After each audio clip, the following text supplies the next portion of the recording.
Christian Flech, un commentaire sur... J'imagine que des films d'horreur, pardon de réutiliser cette expression, vous en avez vu en vrai dans votre carrière, et que ça évoque moi, ça n'a rien à voir, évidemment, et aucune analogie n'est à faire entre le Bataclan, parce que j'y pense, et ce qui s'est passé hier. Mais j'ai fait cette analogie dans ma tête parce que je pense au mouvement de foule, en fait, à la panique qui est générée, en l'occurrence, par l'incendie, au Bataclan par des tirs de Kalachnikov, et cette panique totale qui est générée par le bruit, par les odeurs, qui fait qu'on ne sait pas encore ce qui est en train de se passer, mais que les gens veulent s'enfuir à tout prix, se piétinent les uns les autres, et cette analogie, je trouve qu'elle est assez saisissante également. Oui. Et Georges réagira bien sûr. Oui, vous pensez au Bataclan, moi je pense à plein d'autres incendies. Bien sûr. Les incendies, je pense qu'ils sont pires parce qu'il y a la fumée, il y a les flammes, et tout ça fait qu'il y a un mouvement de panique qui est encore plus considérable. Au Bataclan, on a vu des gens qui ont pu s'évacuer parce que les issues de secours n'étaient pas bloquées et qu'ils ont pu sortir, et heureusement. Sur des incendies et dans les flammes, et quand vos vêtements commencent à brûler aussi, c'est quand même complètement autre chose. Parce qu'en fonction des tissus, vous avez le vêtement qui brûle sur votre peau et qui fond. Et donc c'est une partie des blessés, voire des morts, qui peuvent mourir comme ça. Donc, bien sûr que j'ai vu des situations comme ça, et bien sûr que les constatations vont être très compliquées parce que tout a brûlé, et qu'au milieu des décombres, on risque de trouver un 41e ou un 42e corps, et qu'il y aura besoin de faire des prélèvements, il y aura besoin de regarder s'il n'y a pas eu un élément qui a contribué à accélérer l'incendie, parce que ça peut aussi arriver. Par exemple, il y avait une bouteille d'essence ou d'alcool à brûler qui était dans un endroit, ça a pu contribuer à ça. Et puis, ensuite, on va retrouver des vêtements, on va retrouver des objets, et tout ça nécessite des constatations extrêmement minutieuses. Et c'est pour ça que je suis un peu en aide aux collègues suisses, parce qu'ils ont besoin d'avoir une sérénité. Ils ont déjà la difficulté qui est normale des familles qui vont leur demander des identifications, et c'est par les constatations et c'est par le travail qui va être fait sur les corps qui vont être découverts qu'ils arriveront à identifier, et puisque c'est manifestement la priorité, et heureusement des autorités suisses, de rendre aux familles le corps de leurs proches. Georges, pardon. Non, moi aussi, j'ai pensé comme vous, Julien, au Bataclan, bien que ce ne soit pas comparable, puisque non. Là, c'est un attentat. Là, évidemment. Oui, mais la question... Je parle de la panique, en fait, la panique générée. Mais moi, je pensais à l'identification des corps. Parce qu'au Bataclan aussi, il a fallu plus de 48 heures, quelquefois, pour être certain l'identification d'un corps. Il y avait, je rappelle, 130 victimes ce soir-là, hein, et au Bataclan, 90. Il a fallu du temps pour pouvoir être certain. Je me souviens de familles, qui ont dû faire un parcours du combattant pour être certain que leur enfant y était ou n'y était pas. Et depuis, on a d'ailleurs adopté des procédures d'identification certaines, avec des lieux de regroupement. On a changé tout cela, voyez-vous.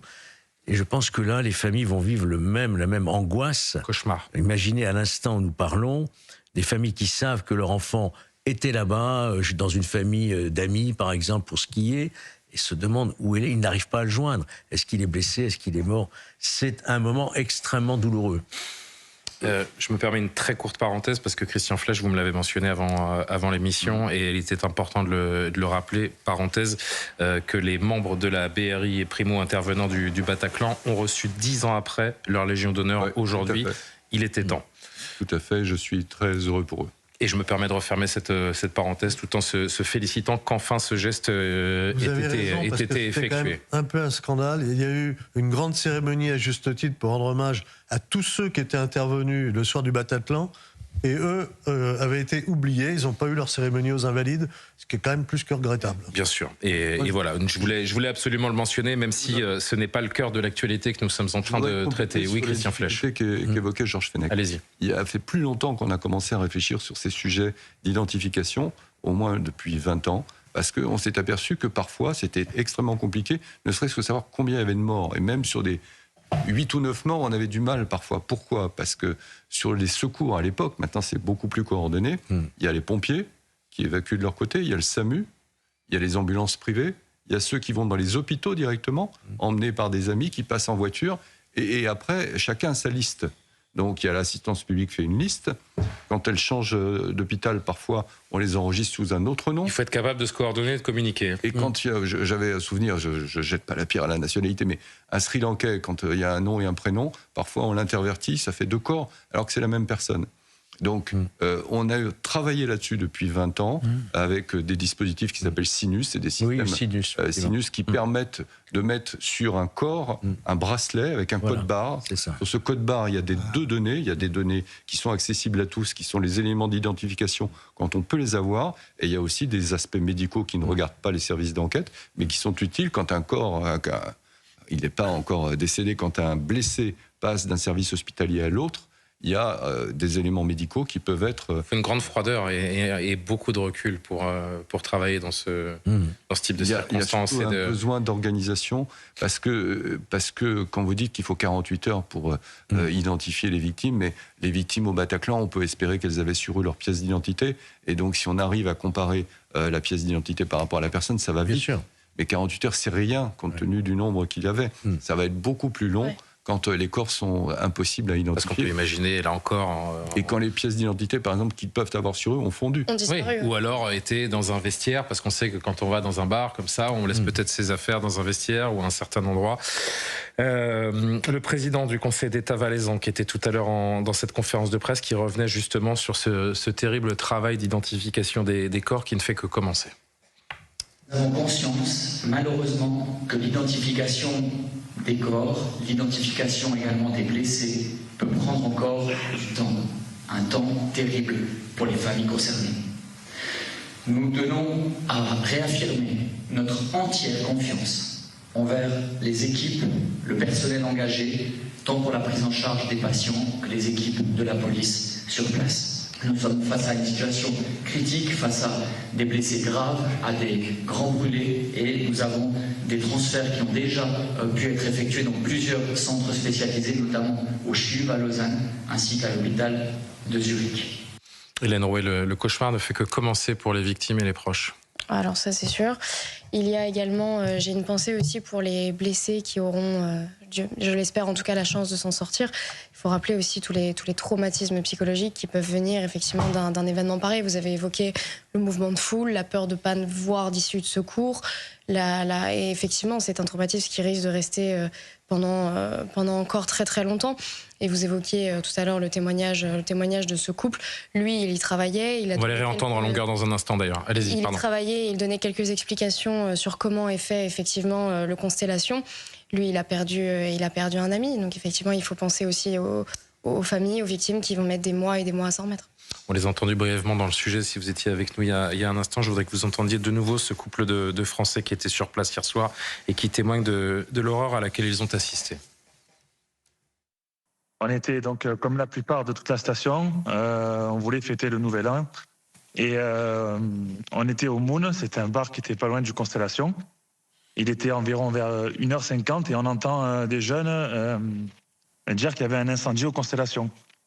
Alors je me suis empressé, je suis allé directement sur place et effectivement, il y avait la première zone de périmètre de sécurité, mais c'était poignant parce qu'il y a des jeunes qui sortaient en cendres. Oui, on a vu des jeunes en cendres, on a vu une veste brûlée par terre, on a vu les parents qui couraient pour aller voir leur fils, les enfants, on a vu plein de pompiers. C'est très dur, surtout avec les cris. En sachant que je travaillais là-bas, c'est un peu plus poignant parce que je sais la capacité de personnes qu'il peut avoir là-bas.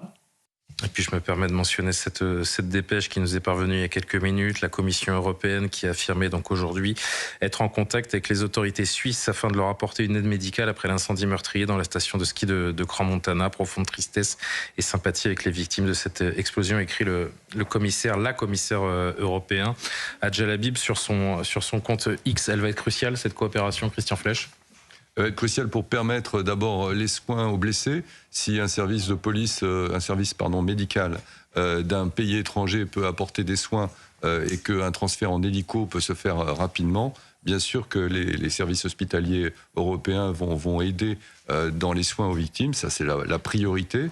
Et ensuite, sur les identifications des cadavres, et sur peut-être les suites de l'enquête judiciaire par tous les éléments que des témoins peuvent donner sur ce qui s'est passé avant le drame, parce que ce sera une partie de ce qui aidera à solutionner le déroulé des faits. Je remercie Laetitia Guinan de nous avoir rejoints sur ce plateau. Bonsoir, chère Laetitia. Vous êtes journaliste suisse, habituée du plateau de Punchline. Je suis malheureux de vous accueillir comme ça un 1er janvier, au lendemain d'un réveillon qui était supposément festif. J'ai envie de savoir comment la Suisse que vous êtes a vécu les dernières heures.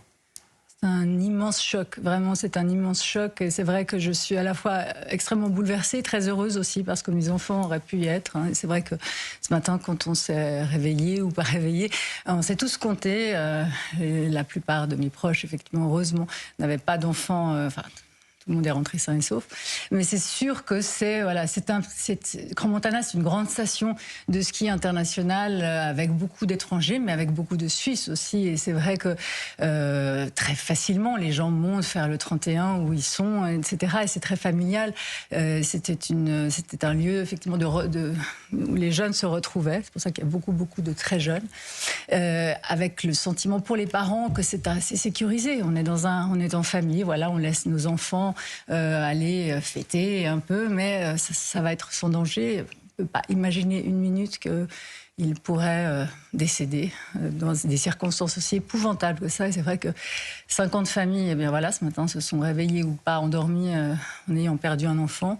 Le choc est d'autant plus grand que 115 blessés, je crois que c'est le dernier des comptes. Et dans des situations extrêmement graves, c'est-à-dire que ces jeunes ont été pris au piège des flammes. Enfin, c'est épouvantable. Et le paradoxe, effectivement, de se dire on est dans un endroit sécurisé, festif, ça ne devrait pas se produire. Et voilà. Et donc, vous connaissez ce lieu? Vous êtes déjà rendu à Crans-Montana ou dans ces lieux en particulier? Vous pouvez nous le décrire un petit peu? Vous êtes déjà rentré dans la Constellation? Oui, non, pas Constellation, parce que c'est au centre du village. Hein. C'est un après-ski qui est apprécié apparemment depuis quelques années par les jeunes, les très jeunes, plutôt pour l'après-ski, après le début de night, on va dire ça comme ça. Mais c'est une station, Crans-Montana, c'est une station évidemment qui est une des grandes stations connues par l'étranger, mais qui est aussi une des grandes stations que les Suisses fréquentent. Moi, j'ai passé mon enfance, mes enfants tous appris à skier. Des grandes compétitions de ski aussi à Crans-Montana. Des grandes stars aussi. Hein. Quand j'étais enfant, je me souviens de déjeuners où il y avait Gilbert Bécaud, Roger Moore avait son chalet aussi là-bas, Catherine Deneuve. Je me souviens de Catherine Deneuve faisant du ski de fond et râlant autour de sa piste de ski de fond. Et donc voilà, c'est ça, mais c'est aussi effectivement pour les Suisses ou les Suisses romands dont je fais partie, aussi un endroit où on va voilà, passer le week-end, passer des vacances, apprendre à nos enfants à skier, etc. Et c'est une station qui, en même temps, est une station, c'est presque la mer à la montagne, Crans-Montana. C'est ça aussi qui fait son succès, notamment auprès des Italiens, parce que c'est une station extrêmement ensoleillée. C'est pas la montagne, voilà, comme peut l'être Zermatt avec une montagne un peu plus rude, ou même Verbier. Crans-Montana, c'est beaucoup de soleil, c'est des lacs, c'est voilà, des promenades, et donc c'est très apprécié par tous les âges, et plutôt effectivement par les très jeunes ou par les plus âgés, parce que c'est une petite mer, et ça fait aussi que beaucoup d'Italiens y viennent depuis très très longtemps, que c'est un grand lieu de villégiature des Italiens, parce que il y a un côté Dolce Vita aussi à Crans-Montana tout à fait particulier à cette station, et qui effectivement est une station en tout cas que moi j'apprécie énormément. C'est évidemment un drame qui va coller à la peau de cette station très durablement, et on peut pas le nier. C'est un drame national en Suisse. On en a tous conscience. Le président a annulé ses vœux et est venu prendre la parole à cette conférence de presse, rappeler l'unité du pays, rappeler que c'est l'une des pires tragédies du pays, que les drapeaux seront mis en berne pendant 5 jours. On discutait tout à l'heure avec notre reporter d'Europe 1, Jean-Luc Goujon, et je lui disais, on a ces messages d'unité et de rassemblement, mais la polémique pourrait naître rapidement, mais ce serait méconnaître l'esprit suisse finalement, et être un peu trop franco-français que de dire que le temps de la polémique va vite arriver. Alors il y a le temps du respect. Déjà, beaucoup de familles ne savent pas si leurs enfants sont encore vivants, font partie, il y a encore une identification des corps. Donc c'est sûr que maintenant on est dans le temps de l'émotion et dans le temps effectivement de la gestion de crise. Beaucoup de jeunes sont entre la vie et la mort et beaucoup de familles, de leurs familles, ne savent même pas où ils en sont portés encore disparus. Donc on est encore dans ce temps-là. Évidemment, les enquêtes ont déjà été déclenchées. Évidemment qu'il y aura des enquêtes et voilà, il va falloir montrer aussi où sont les responsabilités, pourquoi ça s'est si vite embrasé, pourquoi il n'y avait pas de sortie de secours, pourquoi dans un lieu effectivement qui est connu pour être un lieu avec des très jeunes. C'est vrai qu'il y a un paradoxe, on devrait dire à 16 ans, 15 ans, parfois 14 ans, les jeunes n'ont rien à faire en boîte de nuit. Là, les parents étaient aussi assez tranquilles parce qu'on se dit voilà, tout est sous contrôle en fait et que on risque pas grand-chose à part peut-être de boire un coup de trou, mais enfin. Et donc c'est aussi pour ça que l'émoi qui est tellement important va devoir appelle des réponses et des réponses qui seront peut-être désagréables, ça c'est certain. Il y a ces témoignages qu'on a entendus ici en France sur ces fameuses bougies ou bougies à étincelles, je sais plus comment on appelle ça, des petits feux de Bengale sur les bouteilles qui auraient pu être la cause. Est-ce que ces premières explications qui ne sont que des témoignages et Christian Flech nous l'a rappelé, et je me permets de le faire également, soyons extrêmement prudents, tout ça ne vaut pas conclusion mais uniquement début de témoignages qui commencent à affluer. Est-ce que ces témoignages précis sur ces bougies donc étincelles qui auraient pu être à l'origine sont relayés également en Suisse? Est-ce que là encore c'est quelque chose qui prend de l'ampleur ou pas du tout? Alors pour l'instant, non. Les Suisses sont très prudents. Il n'y a pas de chaîne d'information. On continue en Suisse. On ouvre parfois l'antenne. Je crois que nous sommes regardés d'ailleurs en Suisse. Et si des Suisses nous regardent, nous leur envoyons évidemment toute notre affection et tous nos témoignages de compassion les plus immenses qui soient. Apprécie ces news, effectivement. Non, c'est pas encore évoqué. C'est évoqué. Voilà, il y a cette idée de bougie. C'est apparu d'ailleurs sur des vidéos. Il y a aussi apparemment quand même d'autres. Il pourrait y avoir. Parce que soyons extrêmement prudents, des engins pyrotechniques, pas type fumigène, mais enfin quelque chose qui... Et c'est vrai que ça posera la question, il est vraiment trop tôt pour le dire, encore une fois, on n'a pas du tout d'éléments là-dessus, mais sur cette facilité aussi que les jeunes ont aujourd'hui à avoir des engins pyrotechniques dans la rue, un peu n'importe où, et que voilà, en toute impunité, ils peuvent se blesser d'ailleurs quand ils les utilisent, mais ça, on a un grand laxisme. Après, je ne veux pas vous contredire, enfin, c'est vrai que ces petites bougies qui s'enflamment, ça fait belle lurette que je n'ai plus pratiqué des activités nocturnes, mais je peux vous dire que ça fait des années et des années et des années qu'on voit ces petits feux de Bengale sur des bouteilles. Il y a 20 ans, ça existait déjà. Même plus gros. Oui, à vous parler des mortiers, en l'occurrence, ou des choses comme ça. De façon récréative, sans aller effectivement dans quelque chose qui soit une guerre de gang ou entre guillemets, mais voilà, l'utilisation de ces engins aujourd'hui, c'est largement banalisé. Oui, c'est vrai. Et c'est certain qu'il y a beaucoup de comportements probablement chez les jeunes qu'il serait bon aussi un tout petit peu sur lesquels il faudrait un peu resserrer la vis parce que voilà, ça peut donner des drames comme ça. Après, on ne sait pas encore une fois pourquoi tout s'est embrasé si rapidement dans un établissement qui devait être remis à jour. Enfin, il a été remis à jour parce qu'on voit Crans-Montana, c'est une station qui a été construite, enfin beaucoup densifiée dans les années 70. Donc les bâtiments là où était le bar Le Constellation, où est le bar Le Constellation, c'est un bâtiment Ferreur qui date de cette époque-là. C'est vrai que eu égard le standing de la station, on se dit que les établissements sont modernes, aux normes, ultra contrôlés, parce qu'on est dans un espèce de Courchevel suisse.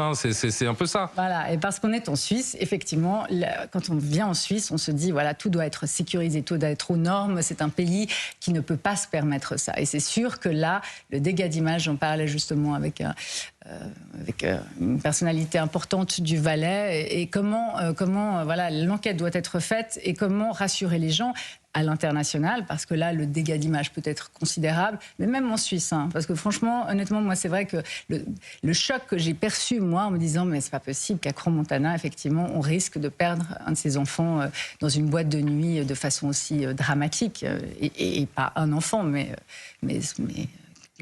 50 ou peut-être beaucoup plus aujourd'hui. Et donc, bien sûr que ce dégât d'image potentiel pour la Suisse, pour les stations de Suisse valaisannes ou autres, il est potentiellement énorme, et il va falloir effectivement faire une enquête, déterminer exactement où sont les responsabilités et comment rassurer y compris les Suisses, mais aussi les étrangers qui viennent ici, que tout va bien dans ce beau pays. Un petit mot encore, Laetitia Guinan. Je rappelle que vous êtes, pour nos auditeurs d'Europe 1, vous êtes journaliste suisse. Vous savez si des hommages officiels sont d'ores et déjà prévus, vont être organisés dans les jours qui viennent, ou pour l'instant il n'y a pas de communication à ce sujet? Des hommages, parce que il y a des messes. Hein. Le Valais aussi est un canton extrêmement catholique. Donc voilà. D'ailleurs, le président de la Confédération, Guy Parmelin, quand il est arrivé sur place, a commencé par évoquer la prière.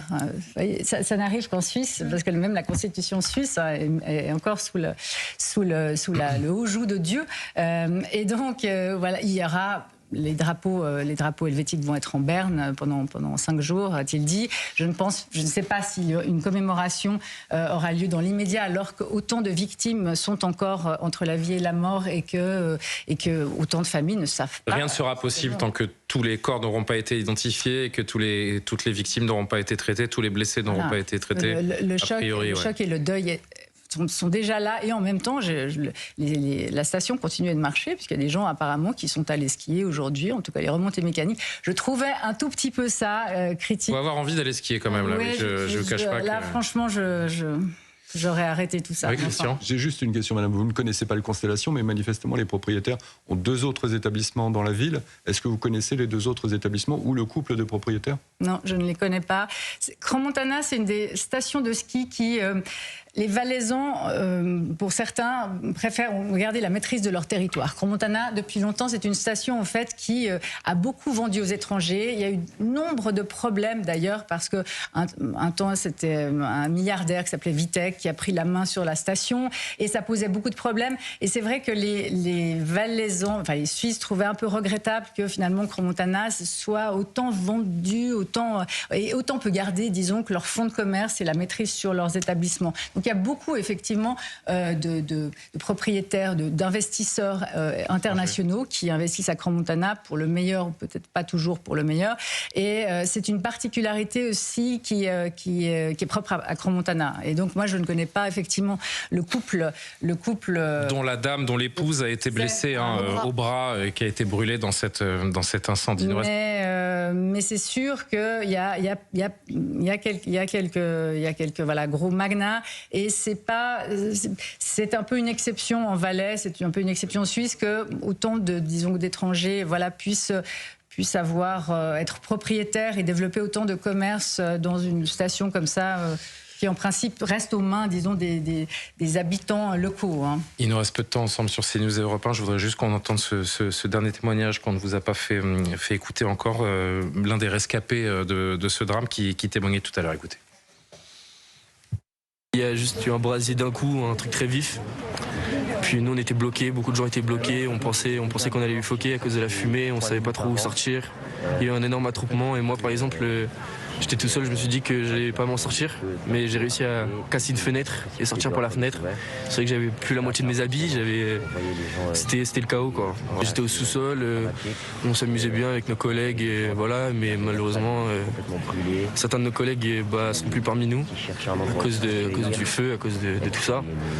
Mais c'est vrai que c'était un chaos, c'était l'instant de survie, les gens étaient bloqués, j'ai dû mettre une table en travers pour pouvoir me cacher derrière la table pour éviter de me faire attraper par le brasier. Il me semble qu'il y avait des dames, des serveuses avec des bouteilles de champagne et avec des petites fusées. Elles ont raclé trop près du plafond, ouais, c'est ça. Et ça a pris feu d'un coup. Ce que je trouvais effarant, c'est que les gens après sortaient sans, comme dit mon collègue là maintenant, ils avaient plus de t-shirts, plus de pantalons, brûlés à moitié. Mais heureusement que les locaux des autres magasins les ont accueillis pour les aider, les secourir. Et je trouve que c'est très très important pour cette communauté de les avoir aidés. Terrible témoignage, et on voit sur le visage de ce gamin, il n'y a pas 20 ans, et on peut imaginer là encore les âges des différentes victimes. Que dire après un événement comme celui-là, si ce n'est que de penser à ceux qui étaient au cœur de ce drame, à leurs proches, à ceux qui espèrent encore aujourd'hui, qui se posent des milliers de questions, qui sont dans une angoisse absolument totale. On aurait aimé passer un 1er janvier un petit peu différent sur l'antenne de CNews, mais c'est ainsi que le monde va, c'est ainsi que 2026 débute. Je vous remercie tous les 6 d'avoir participé à cette émission. Les programmes se poursuivent sur Europe 1 avec Rudy Sada pour Europe 1 Soir. Nelly Denac vous donne rendez-vous dans quelques instants pour Face à l'info sur CNews. CNews. J'aurai le plaisir de vous retrouver personnellement demain matin. Très bonne soirée malgré tout et bonne année sur CNews. À très vite.